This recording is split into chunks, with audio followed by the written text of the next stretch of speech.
Welcome to We Are Still Here, a video sharing stories from the Milliken Plantation and Log Cabin. This video highlights the history and legacy of the Milliken family. The Milliken Log Cabin was built by Bob Milliken, a formerly enslaved man. It housed 4 generations of his family. We will share personal stories and memories from direct descendants, like George Dark and Anna Raleigh, about the Milliken Plantation and Cabin. These images show the natural environment surrounding the original location of the log cabin, illustrating the secluded wooded area where the cabin stood. Here is the old location of the log cabin. You can see George Dark standing in the old road on private property, near where the cabin once stood. During our visit, we were delighted to find a flower emerging at the cabin site, a small sign of life and continuity. The stone chimney in the forest shows where the log cabin once stood. The log cabin itself has been relocated to the Chatham County Fairground for preservation. We can see the restored log cabin, which is now protected. Check out the old wooden bench outside the log cabin, showing more details of its construction. These images provide a closer look at the logs and chinking used on the exterior corners of the cabin, highlighting the traditional building techniques. Now let's take a look inside the Milliken cabin, showing the interior structure, including the exposed beams and wooden floors. Finally, we share this historic photo of grandmother Laura Milliken with her oldest son, Hayes. Notice the washpot visible in the background.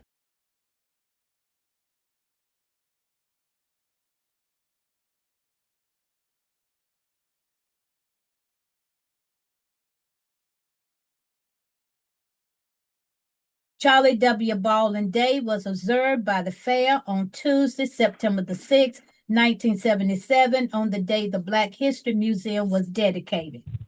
We believe you will find this evening conversation very inspiring, informative, and enjoyable. So please sit back and get comfortable. By turning off your audio and video camera, it will reserve bandwidth. Thanks again for being here this evening. Now we will hear from Miss Annie Raleigh. Good evening, everyone. For those that I have not met on this chat, I am Jake Milliken's daughter. He's the 3rd child of Laura Milliken. And growing up, we had occasion to visit Grandma Laura on the 3rd Sunday in August for the annual homecoming at Mitchell's Chapel AME Church. We only came that way maybe once or twice a year, but that was the main day we would come to see Grandma and all of his siblings, which were 8 of them. And we would spend time there for morning worship at Mitchell's Chapel. Then, of course, we had that great big meal outside under the trees and all of that, and meeting everybody and greeting everyone. Then we would leave the revival and go to Grandma Laura's house, the Milliken Log Cabin, before we would start back home to Greensboro. We didn't spend that much time there because driving to and back, the speed limit was only 35 or 40 miles an hour. So you could imagine that took quite some time. At using old 421 to get there, they would take us directly to Mitchell Chapel Church. So when we would visit Grandma that lived in the log cabin, I remember something unique about her house, and the fact that she had a refrigerator that was powered by kerosene. And so I did take a look and to check out refrigerators that were powered by kerosene back then, and it said they used that because reliable electricity was not available back in the 40s and the early 50s in rural areas. But I thought that was unique, and I also remember she had a wood-burning stove for meal preparation, and it had a reservoir on one side to heat water. Now, those are things I really remember about Grandma's home. So when we would get there, we would greet her, and then we had to go out and play as kids did, because we weren't allowed to be around when the adults were in conversation. They would send us outside to play. And, of course, we would be Laura, May, and Jimmy, and myself and my 2 younger brothers and my sister was there. But I spent my time spending with Laura Mae and Jimmy. We had to be creative because there wasn't much to play with. So I remember us playing hopscotch, and you may not know anything about that game, but if you came up back in those days, we did have a game called hopscotch, and we played hide and seek, and we had to be real creative about that. My brothers always had marbles, and maybe they short marbles with Jimmy.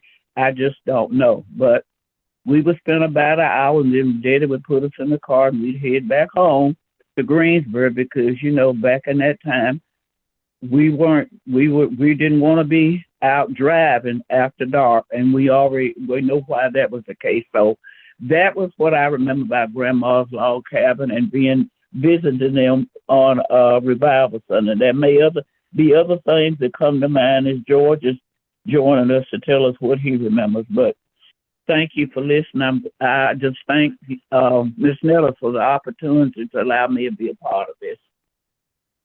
Thank you. George? Very well.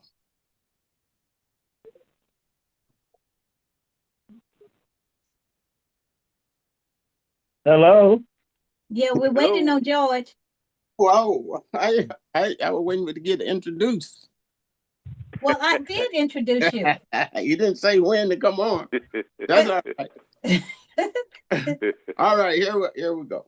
Well, Banks is Miss Rollins, as far as I'm concerned, my cousin. And we always call her Banks. I don't know why, but we did. But well, I can tell you why now. That went back to my mother's grandmother, which was a nickname for her, and I was supposed to look like her. So they gave me that nickname, but I prefer to be called Anna. My name, my choice, okay? Yes, ma'am. All righty. Okay, I think I get my first memory, I guess, of the log cabin was we had there was a porch, and there was a bedroom divided in two sections. As far as heating, we used wood burning stove. For cooking, we used a stove that Miss Riley told us about earlier, and that was my beginning. After that, we used to play with, especially in the summertime after you got all your work done. In the summertime, we were roaming free, so we have played out in the yard. We would have either the Graffin Reed kids over, the Millikens, that's Barbara, Sammy Jr., Wade, uh, uh, Wade, Elizabeth, Vernal. So all of us would be in the yard playing practically all day, playing softball or hide and go seek. We usually play hide and go seek when it got cool in the evening. But before then, we play a little softball or baseball, whatever we had to play with. That point on, we had a garden on the, if you're facing it, going towards the cabin, we had a garden on the right-hand side.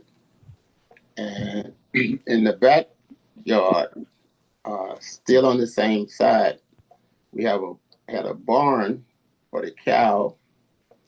We had a hog pen for the hogs. And there was a little pond in the back that mother had ducks. And that's about it for that section.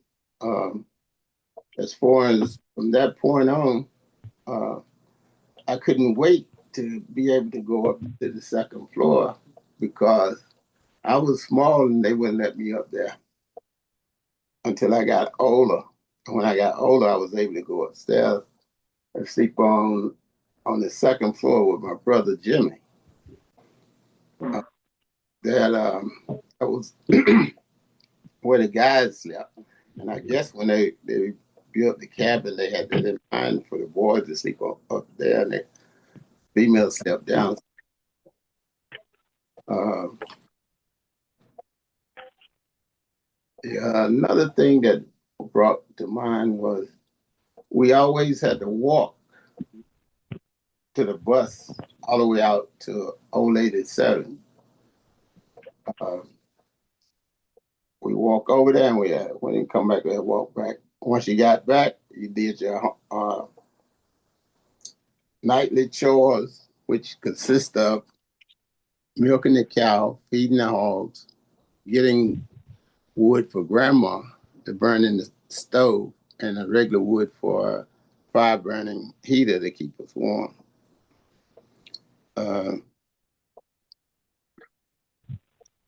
Our next adventure would probably be when we was growing up. We had my father got my mother a washing machine with no electricity. We used kerosene burning motor that generated the activation of the dasher to wash the clothes. And it also had a dryer on there, a wringer. I have no idea how that worked. Oh, yeah. You had to turn it by hand to dry, get the water out of the clothes before you put it in the rinse. Our next thing would be, basically, that's about it. If you saw the picture of grandma and her oldest son, if you looked over his shoulder, you could see wash pot, which I still have today. I think my grandmother passed it down to my mother, and I ended up with it because it was at the mother's house. Okay. Let's see. That's about all I can think of right now. Well, you're going to have to stop talking then because I don't have much to say to you either. I'm just kidding, Wow. George. You know better Okay. than that. Well, growing up in the log cabin, we did have fun because if we always had mother always got some kind of game. We had a game to play it in the evening, especially in the wintertime. So I never forget my brother Jimmy decided to make some darts. He took a broom straw and put a needle in the end. And on the other end for the wings, he put in cut slits and then put paper in there so it looked like a nice dart and you could just sling it across the room. However, we had the board, piece of paper. We didn't have a board. We had a piece of paper with a target drawn on it. And we stand on the other side of the stove and throw it over hit the dart. However, my father was sitting between the dartboard and us. So me tried my luck at it and stuck my father in his lip. We had to go to bed after that because he got very upset. He was sitting there sleeping. I guess he was tired, but that was one of the funny things that we had. Let's see what else. The guys came over.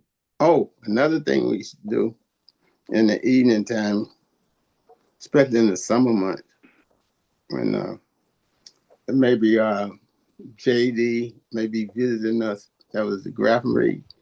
He lived on the other side of it. And so it got dark and we had to we'd say, okay, we'll go with a piece of the way home, right? We end up talking. The next thing we know, we at JD's house. He said, "Okay, I'll walk with you half the way back." Okay. We got to talking. The next thing we know, we're back at the house.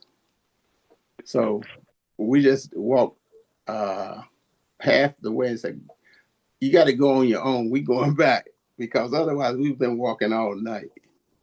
But we really enjoyed having fun there because we could go climb trees, we could go pick grapes, and JD had horses. His father did anyway. So we used to ride in a wagon or ride the horses, which was great. We didn't have a horse. The only livestock we had was a cow and some hogs. And the ducks, of course. And the fox was eating them. Every time the ducks go in, all of them walk in a row. So the fox was smart. He'd take off the last one. So we end up with 2 ducks. We had about 8.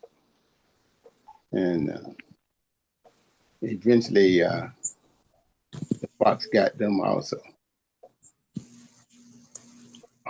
That's about it. Okay. Well, at this time, we will hear from John Lawrence Horton. Oh, excuse me. Much blessings to you and your family. My name is John, and some of the cats around the neighborhood used to call me Rock, but I call myself a family person to everybody who was in the Milliken family and the Baldwin family. I used to love to eat out on Sunday.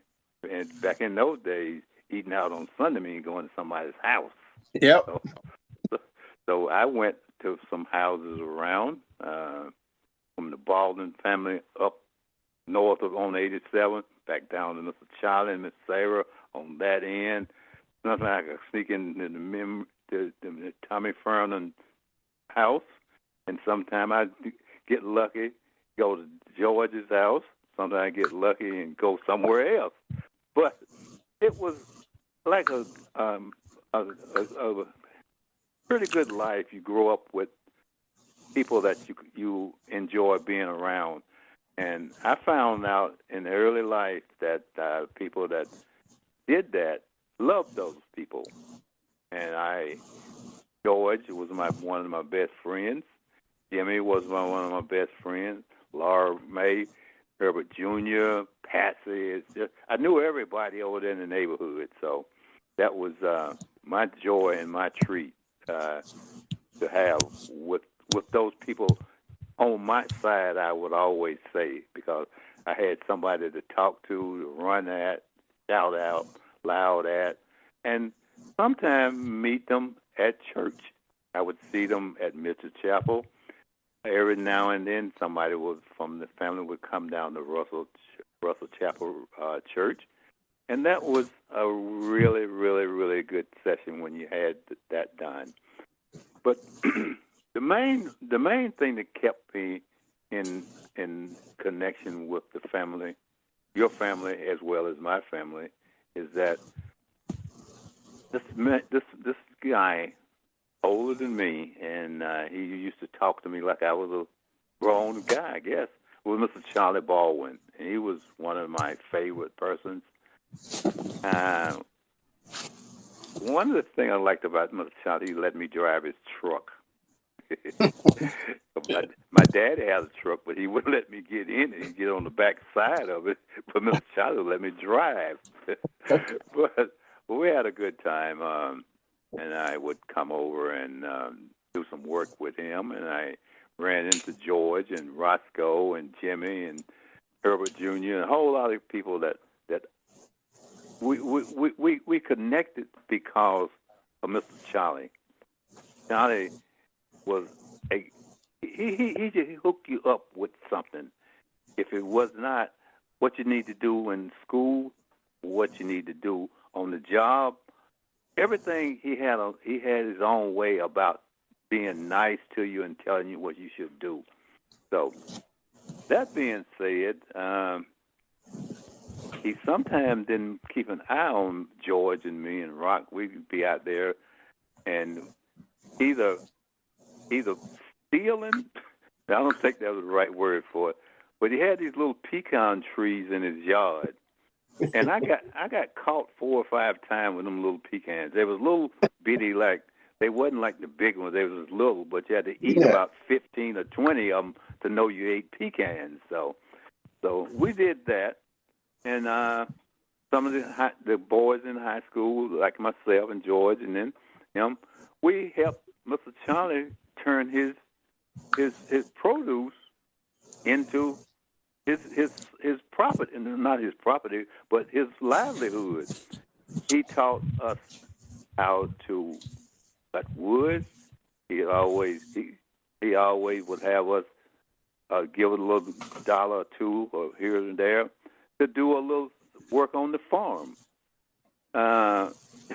George always used to say that he didn't like cutting grass, and in the county you had to cut grass. So if you did, it would go up to your neck.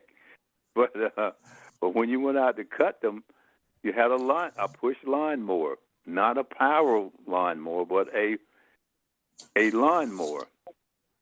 But you had to push it. If the grass was 3 inches, you had to push through it. If it was 6, 8 inches deep, you had to cut it that way too. So how did you arrange that? You just pushed and pushed and pushed. So that was how that went down. But being really solemn about the family that we're talking about, they were people that you could always depend on. And the little neighborhood around there where we lived, all of us had this little neighborhood. It was how well respected everybody in those families were. It was not, nobody was better than nobody else. Nobody was worse than anybody else. We were all in the same boat, and we appreciated each other. And we didn't see each other every day either, unless it was at school, but that was part of our growing up, and I'm so proud that the majority of the people that I grew up with and seen and went to school with turned out to be very fine family. So that's what I got out of the Milliken family. Some bloodline, some not such a bloodline, was handed down to me. But that's the way it went.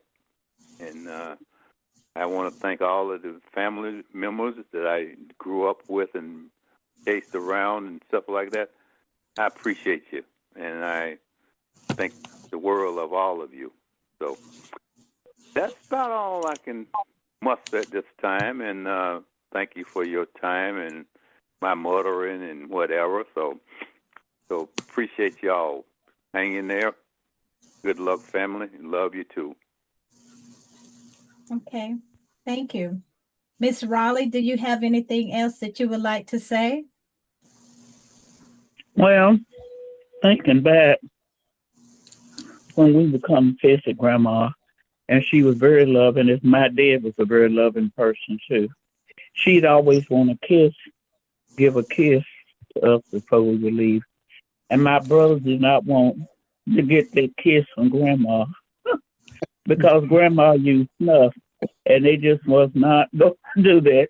So my dad would make them come back so Grandma could give them a kiss. They'd run, and he'd make them come back and get that kiss from Grandma. I won't forget that.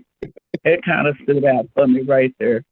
But, they were loving people. They believed in embracing and showing each other that they loved them. My dad didn't get down there often, but he was in Greensboro.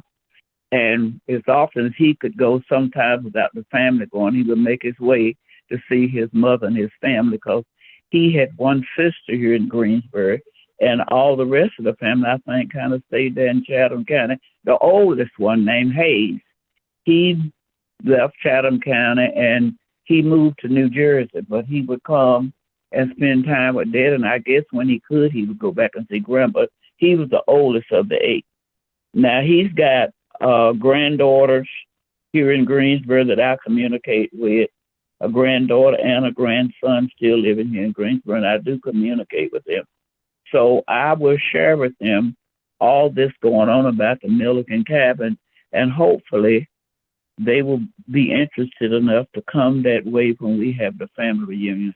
I certainly hope so. My sister is very feeble, and I don't know whether she'll be able to come or not, but I have a son named David that worked with some of the Brooks family at FedEx for 32 years, and he often talks about one of the girls that's in the Brooks family. So he and I had talked about it. So our plan is to come when they have the family reunion in August. But Grandma and the kids, I won't forget that they would run. And she said, come back here. Come back here. And of course, my daddy would make them come back and get that kiss. But they did not want Grandma to kiss them. I thought that was kind of funny. Okay. Thank you so much. George, do you have anything else to add? Yeah. One thing with Mr. Charlie, I always call him Mr. Charlie. And when Lawrence and I will be working, man, you're right. You drive his truck, we drive the tractor, and load that hay. Oh my God. We used to get at least 3 or 4 loads out a day. And the other thing, cutting that grass, oh my God. And we had to push it now, handle on both sides. So one of us on one side, one on the other. We push, maybe cut an inch or two, and then back up and try again. But we got it done. Take a day. But I really had fun with John. And then we end up playing football together. So I had 3 years of football with him. 2 years. Mm-hmm. Yeah. So that's our story. That was life then, boy. That was real life. Yeah. Okay. John Lawrence, you have anything else you would like to add? Well, I hope somebody gives me a surprise card to come by and celebrate Milliken's family reunion this year. Oh, okay. Would you? That would be George. George, you were going to invite him to come back to the. Oh yeah, he's a family family. reunion. Anytime he get ready. Yeah. Well, I'll be ready and hoping Yeah. to see Yes. all of you guys, and girls, and people. So, thank you. In a log cabin located in the location that you already know about. And I was there until I was like 8, I think.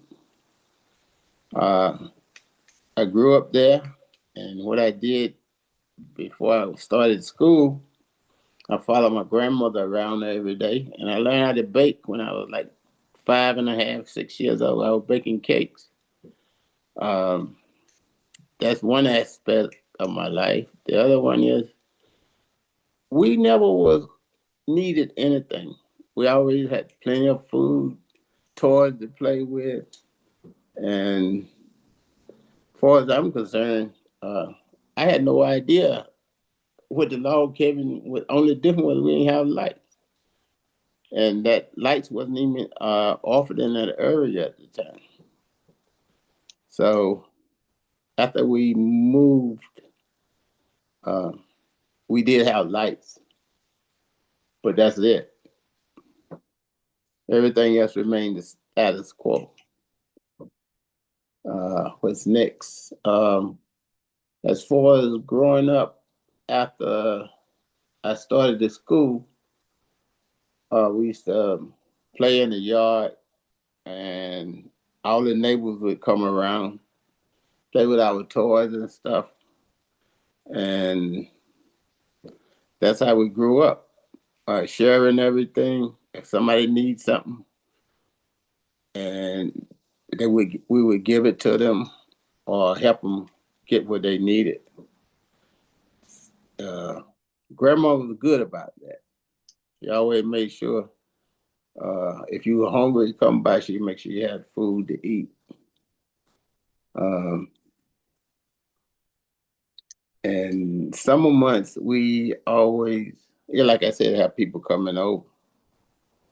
And we would play in the yard. In the front of that log cabin, we had a playground, which we used part of the driveway. And we played softball and hopscotch and hell over and hide and go seek. Those were our games. We made our own games up sometimes or got them from our mother or grandmother. So being born in a log cabin, I didn't see any difference. Well, I was born in a log cabin any other place. Probably like Abe Lincoln. He was born in a log cabin and he became president. I didn't become president of the United States, but I became president of my companies.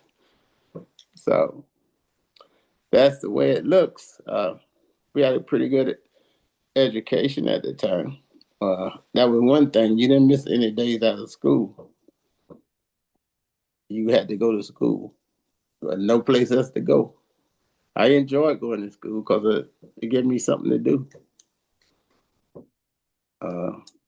What else did we had to do around that?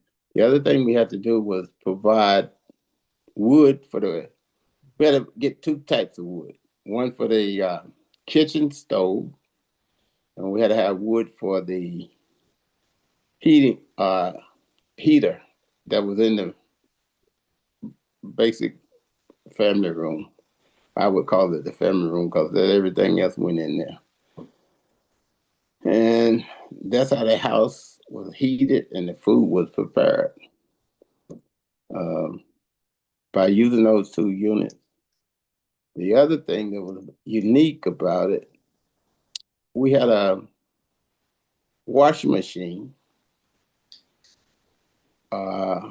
with that worked like an electric washing machine, but it ran powered by kerosene. So it does everything. It did the agitating, and it had the dryers up at the top where you put the clothes in and the thing spin around and dry. No, not totally, but it gets the excess water out. And then we would put them on the clothesline, which was also in front of the house. You saw that black pot out there in that picture, I think.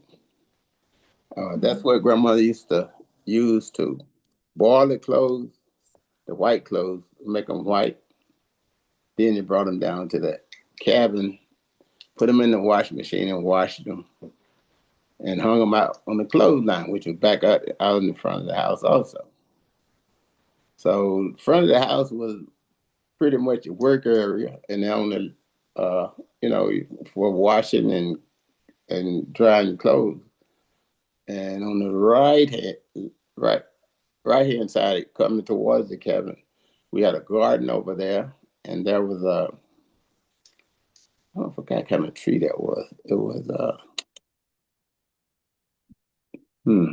I forgot what type of tree, but it had like blue little birds up and the birds used to come.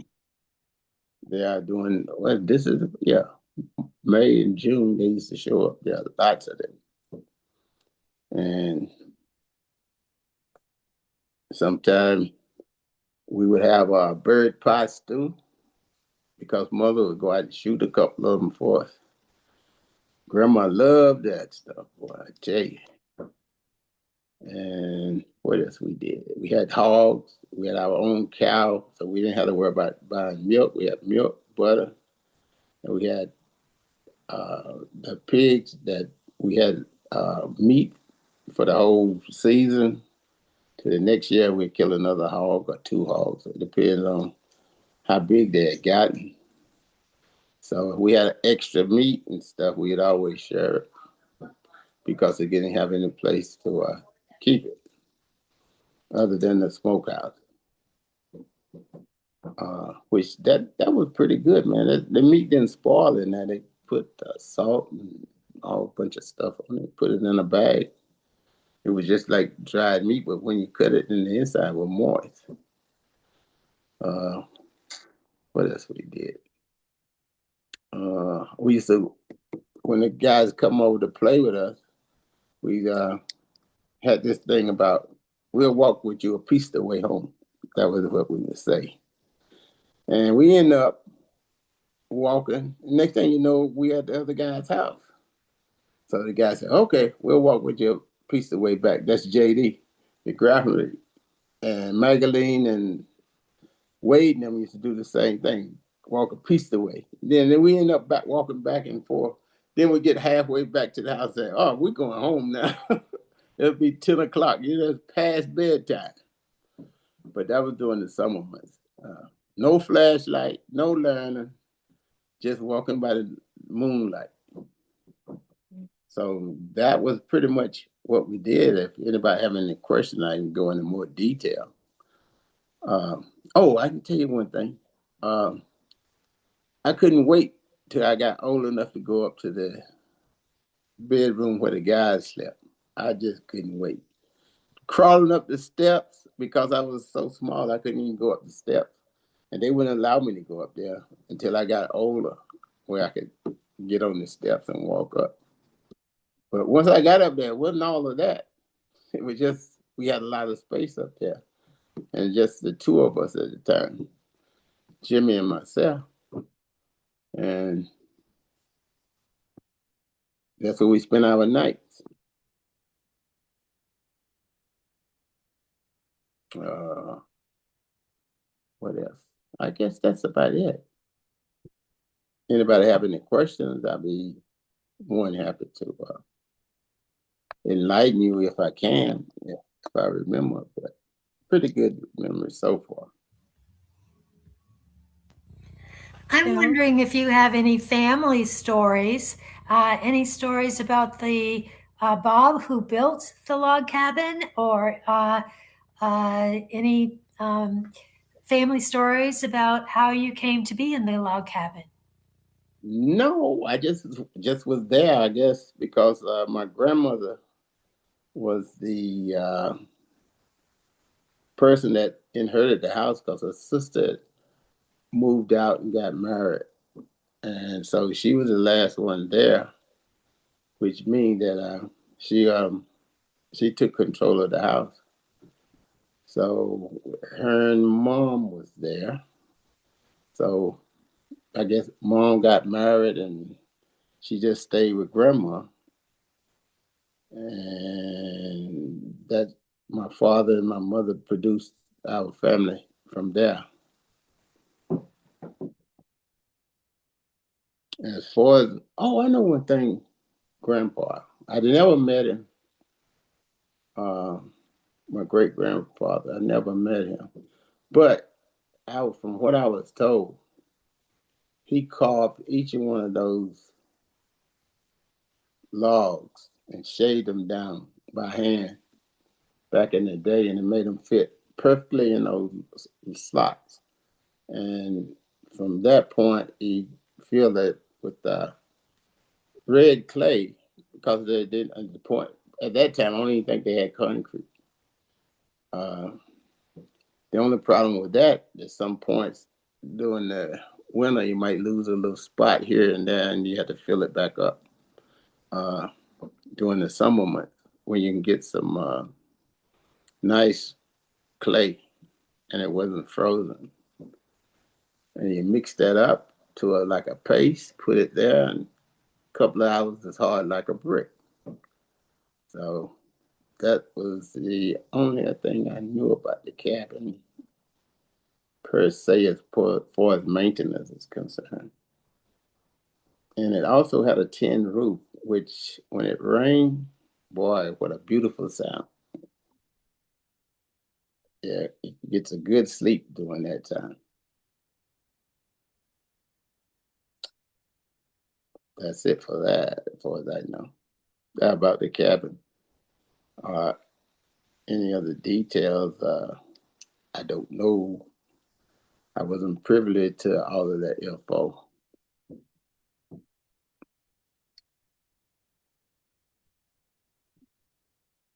Okay, well, seem like we're at the end. We must remember and pass on our history for the generations to come. Our next event will be a book discussion of James, Saturday, May the 30th at the Chatham County Library. Please come. I would like to give thanks to the Chatham Historical Association for the impressive job of recording a lot of the first, second, and third generation of the Milliken history. Also, special thanks to our guests tonight, Miss Anna Raleigh, Mr. George Dark, and Mr. John Lawrence Horton, and our audio and video support, Ms. Joe Coro. Finally, thanks again to each of you for being here this evening, and have a wonderful evening and safe weekend. Thank you. Thank you. Okay. Thank you. All Thank right. you so much. Thank you, Mary. That was very nice. Thank you. Thank you. Good night. Good night. Good night. Good night.